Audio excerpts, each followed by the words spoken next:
All right, fellow pilots, welcome back to the channel. My name is Jose, and today we're going to be doing a little bit different video. I've done this before, but this is going to be a new series. I'm going to see if I can start this, try to be consistent with it, and just kind of update you guys with all the information. I mean, honestly, there's so many things going on within the flight sim VR tech community, and I kind of find it interesting. I try to look for videos myself that share this information, and you know, every week there's all sorts of stuff. So this is what has boiled to the top of the list for me. I want to share with you guys, and let's get into it. There's quite a bit to cover, so welcome. Again, if we're meeting for the first time, my name is Jose. I'm an air traffic controller, and I'd like to share my VR flight sim passion with you guys. So thank you for joining me in this channel here. We just hit 4,000 subs. In fact, I think we're over that, maybe 4,100 subs. That's crazy. You know, I got a bunch of other flight sim nerds out there that kind of want to know what I have to say about this and share the same passion, so that's really cool. All right, guys, so we're gonna get right into this, starting off with probably the biggest topic on my mind right now. It's Windows 11. It was just announced earlier today, and listen, if you guys are concerned and you don't want to upgrade and you want to wait for everybody else to experiment and be guinea pigs and figure out all the bugs, you can hang on to Windows 10. In fact, Windows 10 is not going away until 2025, and I say going away, that's when Microsoft will officially stop providing support for it. But Windows 11 is going to be the successor to Windows 10, which is cool, I guess, right? And it's going to come out at the end of this year, 2021. So, you know, we're only, what, 5 months away from the end of this year. So I'm thinking probably for the holiday season, you know, right before that. So all the new computers and stuff roll out with it. We shall see. But the biggest thing is it's free. And I'm going to have to do a follow-up video later on with all the specific things that are pertinent to us and our hobby as flight sim and VR gamers. But they're talking about direct storage access, which is going to allow games to load faster. And guys, there have been already leaks of Windows 11 that have made the internet, and they're online. I don't know where to get them, but I've seen some YouTube videos, and people are reporting improved frame rate. So that's why I'm interested. That's why I'm sure you're interested. If anything, is it going to be worse or better for Microsoft Flight Sim, you know, gaming in general, VR flight simming? So I'm hoping it's going to be good for everyone. We'll see what improvements it brings. So we're going to have more information on that a little bit later. But the big things comes out at the end of the year.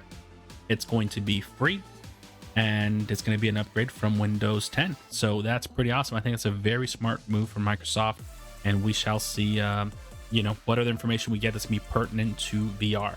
We'll see how that's being addressed with the new Windows 11 update.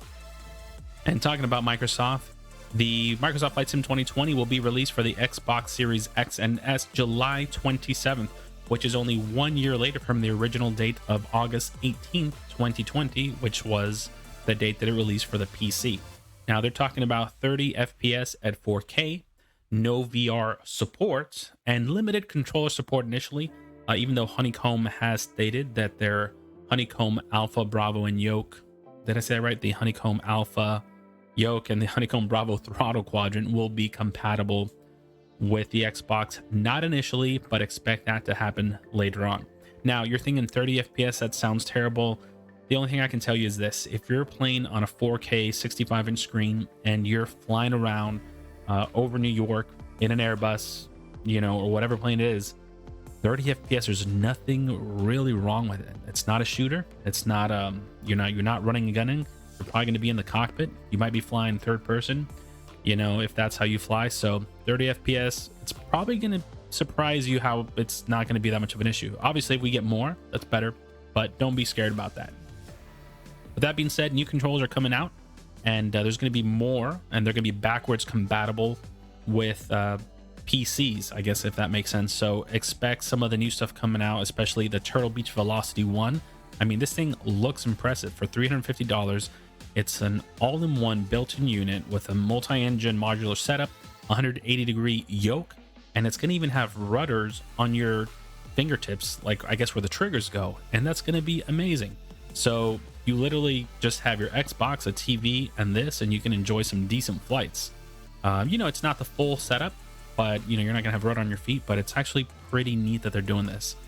So don't forget to check the pre-order list on that if you guys are interested. And that one is also going to be PC compatible. I'm also thinking there's going to be a shortage of controllers since roughly 2.8, maybe 3 million Xbox X/S have been sold These numbers are not super official. It's really hard since Microsoft does not release how many numbers they have sold. But again, from what I've seen online, even if a fraction of that, wants to get into flight simming and there's an increased demand on the flight sim hardware, we're going to be hurting. So if you guys are shopping around, keep an eye out, join the Facebook group. We're always posting deals on there whenever they come up from the members, and that's pretty cool. Now, not sure if you guys have heard about the Maud effect, which is what we're calling it, thanks to Ben Maud over at the Microsoft Flight Sim 2020 VR Facebook group.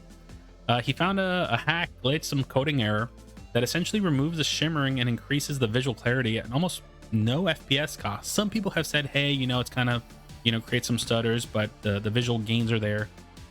But this isn't snake oil. This isn't a lie. It's not anything crazy. There's something that happens when you change the PC render setting scale to 200. It has an effect in virtual reality, a good one. It smooths out the visuals for some people, but more than that, the clarity it brings, it's mind-blowing. So it doesn't really matter what your setup is. Again, you can have a GTX 1080 with a Rift S, or you can have an RTX 3090 with a Reverb G2 or a Quest 2. People are kind of all over the place. People with AMD CPUs, GPUs are seeing it. I can't tell you why it's not being seen by everybody, but I will say this: Asobo is officially aware of this, and they're looking into it. And I'm super excited, and I'm waiting to hear from them. So as soon as I do, I'm gonna update you guys with it. But definitely check the official forums if you want to read more about that and other people's responses.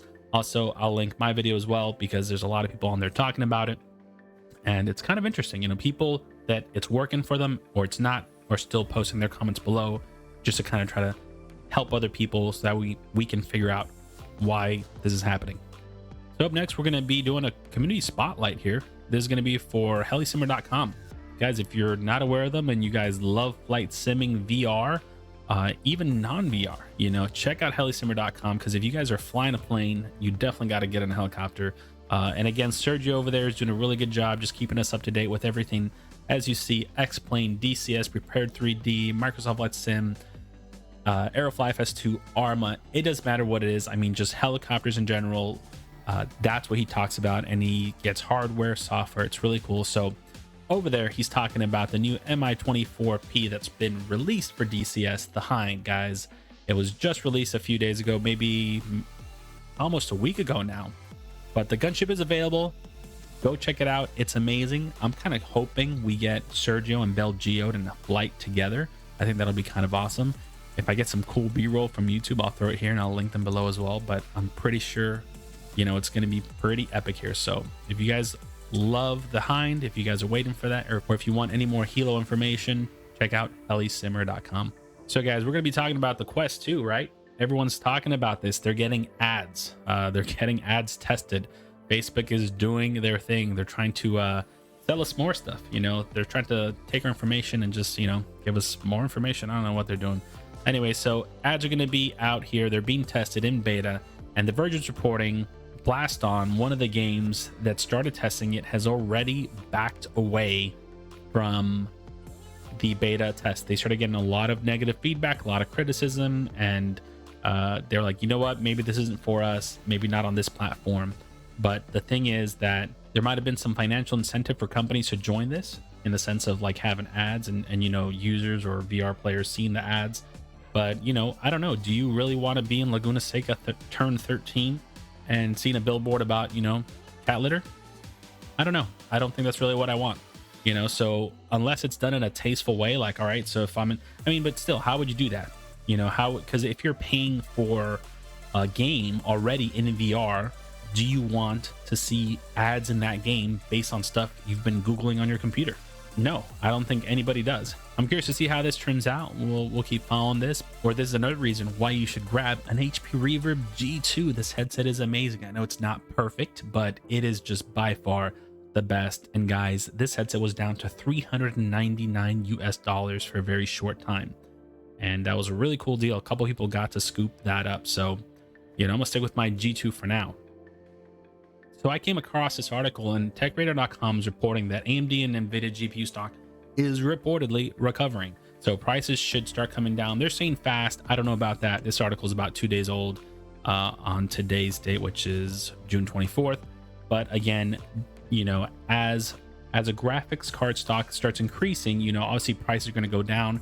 There's places here in the United States, in the Midwest, people are posting pictures of micro centers in Denver just stacked with GPUs. They will sell out every time, but micro center, you actually have to go to the store to buy it. And I mean, it's pretty amazing. You know, I mean, people are able to walk to the store and just buy the graphics cards for normal MSRPs, you know, from the comments that I was reading. So we'll keep an eye on that. Hopefully, you know, I know a lot of people want to upgrade, but NVIDIA and AMD, man, we need more cards from them. We really, really do, because I know everybody's getting excited to upgrade. You know, even Microsoft Flight Sim 2020, which is my #1 title that I fly in right now, it just, even with a 3090, it's hurting. So we need optimization for the masses, and we need better GPUs for everybody.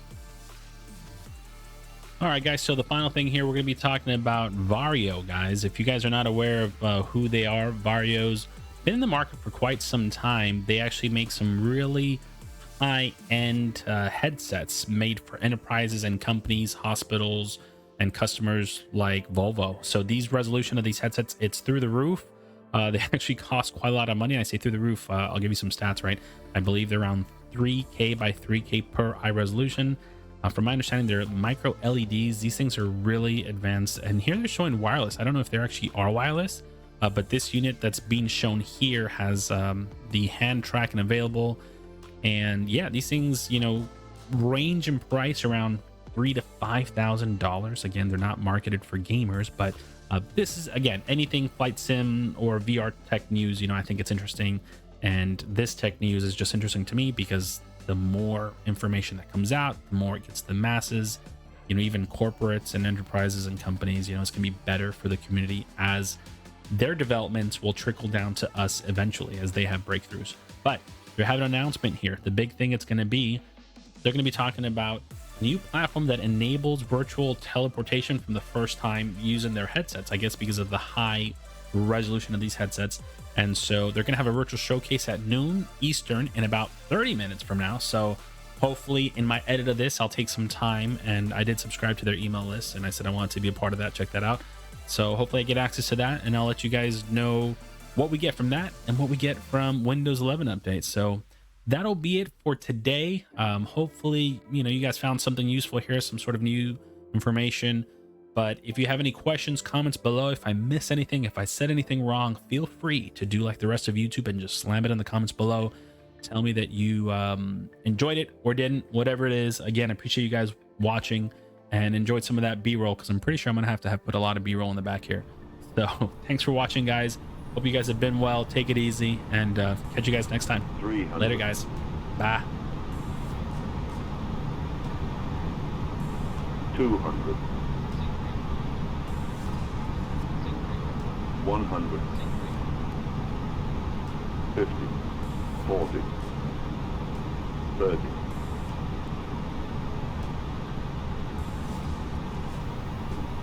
20. 20.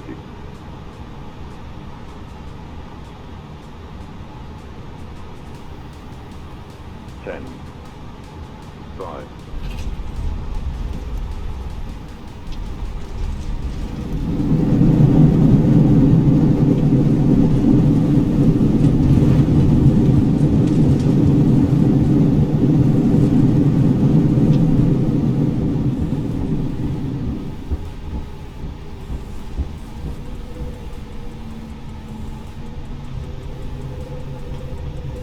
All 25, Flight 0, turn next taxiway.